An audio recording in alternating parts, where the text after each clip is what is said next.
Welcome to Farming Aid. Ranching in America is usually associated with the same familiar names people hear over and over, but there is a whole other side of the cattle world that rarely gets talked about. Scattered across the country are breeds that have stayed mostly under the radar, yet they carry traits that fit exactly where modern ranching is heading. These cattle are tough in heat, efficient on grass, more resilient to parasites, and built to thrive with fewer inputs. As weather patterns shift, production costs climb, and consumers ask for more sustainable beef, the animals that can do more with less suddenly become very interesting. In this video we are going to explore 5 secret American cattle breeds that most people have never heard of but very soon might not stop hearing about. By the end, you will see why these genetics could reshape how ranchers think about profitability, land use, and the future of beef production. One of the most intriguing examples is the Florida cracker cattle. These cattle descend from the original Spanish stock brought into Florida by early explorers and settlers. Over centuries they were shaped not by genetics textbooks or feedlot optimization but by survival in tough subtropical conditions. Hot summers, humidity that feels like a wall, mosquitoes, sparse forage, seasonal flooding, and occasional frost all sculpted the breed. The result is a compact, incredibly hardy animal that thrives where many modern breeds start to struggle. Florida cracker cattle are famous for their parasite resistance and ability to maintain body condition on low-quality forage.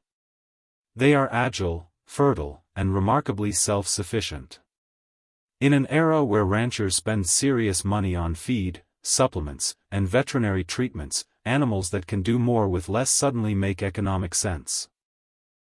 Add in the reality of climate change pushing heat stress across much of the southern United States and it becomes clear why this little breed may not stay secret forever. It represents genetics built for resilience rather than just maximum size. Move a bit farther across the Gulf region and you find another quiet powerhouse in the Pineywoods cattle. This is one of the oldest landdress breeds in North America, adapted across Louisiana, Mississippi, Alabama, and nearby areas. Like Florida cracker cattle, Pineywoods stock descends from early Spanish cattle that blended over centuries with natural selection and frontier ranching practices. This breed is calm, thrifty, and extraordinarily well adapted to heat, humidity, and woody forage. They are browsers as well as grazers, which means they can thrive in mixed forest pasture systems that many modern cattle barely use. That alone can revolutionize management because it opens up marginal land. Pineywoods cattle are valued by regenerative farmers because they fit low-input, grass-based systems. Their smaller frames mean easier calving and less stress on pasture. They do not need heavy grain finishing to produce flavorful beef either. For producers targeting direct-to-consumer markets, heritage beef from Pineywoods cattle becomes a story, not just a product. It carries history, environmental durability, and strong meat quality. At the same time, the breed's genetic diversity can help ranchers strengthen their herds when crossed carefully with mainstream lines. Another breed that deserves much more attention is the American milking Devon. Many people hear the word Devon and assume a purely dairy or European story, but this American line developed independently over hundreds of years. Early settlers relied on cattle not only for beef but also for milk and draft power. The American milking Devon represents that triple-purpose heritage. They are red, medium-framed, and incredibly versatile. In the modern industry, specialization often took over. We built dairy breeds only for milk and beef breeds only for muscle. Yet rising interest in homesteading, small farms, grass-based dairying, and self-reliance swings the pendulum back toward multi-purpose animals. The American milking Devon can provide rich milk, quality beef, and power for draft work if someone still wants oxen for woodland or farm tasks. Even on larger ranches, their genetic traits are valuable. They are hardy in cold climates, do well on forage, and are known for maternal instincts and longevity. When ranchers talk about reducing replacement rates and vet bills, longevity matters. Animals that stay productive for more years directly increase profitability. This ancient-appearing breed may be exactly the kind of practical genetic tool that the next generation of farmers needs. The Coriente cattle add a completely different angle to this conversation. Originally tied to Mexican and Spanish cattle traditions in the Southwest, Coriente cattle are small, athletic, and extremely hardy. They are best known in the world of rodeo sports, where they are used for team roping and steer wrestling because of their agility. But beyond the arena, they may be one of the most underrated beef genetics resources on the continent. Coriente cattle can thrive in arid environments with sparse pasture. They are efficient converters of forage, resistant to disease and parasites, and exceptional breeders under tough range conditions. They stay sound on their feet and are naturally active, which means fewer metabolic problems. Many ranchers who raise them praise the meat quality as lean, fine-grained, and flavorful, especially when finished on grass. In a world that is increasingly focused on grass-fed beef, low-input ranching, and sustainable land use, Coriente cattle check almost every box. Their smaller size also reduces pressure on land. Instead of forcing the landscape to feed the cow, these cattle adapt themselves to the landscape. That philosophy alone could reshape how ranching works in fragile ecosystems. Then there is the South Pole breed, which is not ancient but intentionally designed for modern grass-based ranching. Developed in the southern United States as a composite of Red Angus, Hereford, Seneschal, and Barzona genetics, South Pole cattle are built with a clear goal. They are bred to be slick-haired, heat-tolerant, fertile, and excellent finishers on grass. Instead of relying on high grain inputs, South Pole animals can reach market condition on pasture alone under many conditions. Their gentle disposition also makes them easier to manage for small producers or aging ranchers who appreciate calm cattle handling. The emphasis on maternal traits produces cows that breed back reliably and raise vigorous calves. At the same time, their moderate frame size supports efficient grazing without overwhelming forage needs. Some ranchers describe them as the perfect cow for the Southeast and beyond. In an era where direct market beef, grass finishing, regenerative grazing, and rotational systems continue to grow, a breed engineered exactly for these systems feels like a glimpse into the next generation of ranching rather than the past. When you step back and look at all these breeds together, a pattern emerges. Florida cracker cattle, Pineywoods cattle, American milking Devon, Coriente cattle, and South Pole cattle are not focused on chasing maximum size at all costs. They are centered on resilience, fertility, efficiency, and adaptability. Those traits might not have dominated the cattle industry during the height of corn-fed feedlot beef expansion. But today the conversation is changing. Drought, heat waves, and water shortages are very real problems. Consumers are paying attention to grass-fed beef, carbon footprints, animal welfare, and small farm stories. Landowners want animals that work with the environment instead of fighting it. Hidden or secret breeds preserved by dedicated breeders suddenly look wise rather than nostalgic.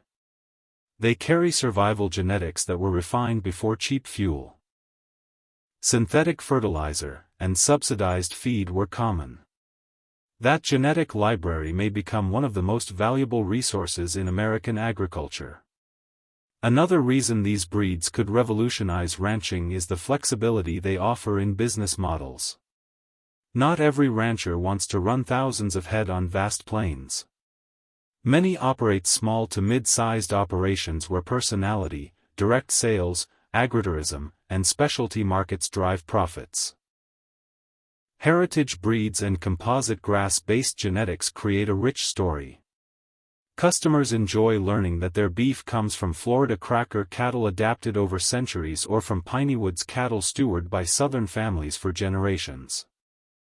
These stories increase connection and brand value. Meanwhile, producers benefit from cattle that require fewer purchased inputs.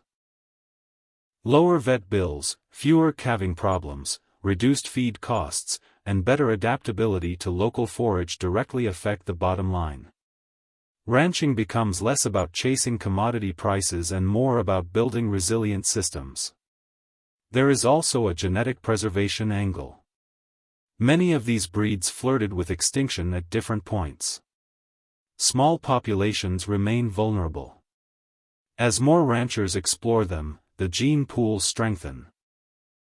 That matters because genetic diversity in livestock is like insurance. If the industry relies too heavily on a narrow genetic base, it becomes fragile in the face of emerging disease or climate stress. Adding these hardy breeds into broader breeding programs can help inject survival traits without completely abandoning mainstream carcass qualities. Strategic crossbreeding with Coriente or Florida cracker cattle, for example, can increase heat tolerance and parasite resistance. Blending American milking Devon genetics can improve dual-purpose flexibility. Using South Pole lines can anchor grass-based finishing systems. The revolution may not be about these breeds replacing famous ones outright. It may be about them quietly reshaping herds from the inside. Technology also helps bring these secret breeds forward. Social media, niche breeder networks, and online marketing make it easier for small producers to reach buyers anywhere. That removes some of the barriers that once kept heritage cattle hidden in isolated pockets. A rancher raising Pineywoods or milking Devon cattle can now sell breeding stock, beef shares, or genetics to people several states away. Knowledge about grazing systems and regenerative practices also spreads faster than ever. As ranchers learn how well these cattle handle intensive rotational grazing or silvopasture, adoption grows. It is no longer just about following tradition.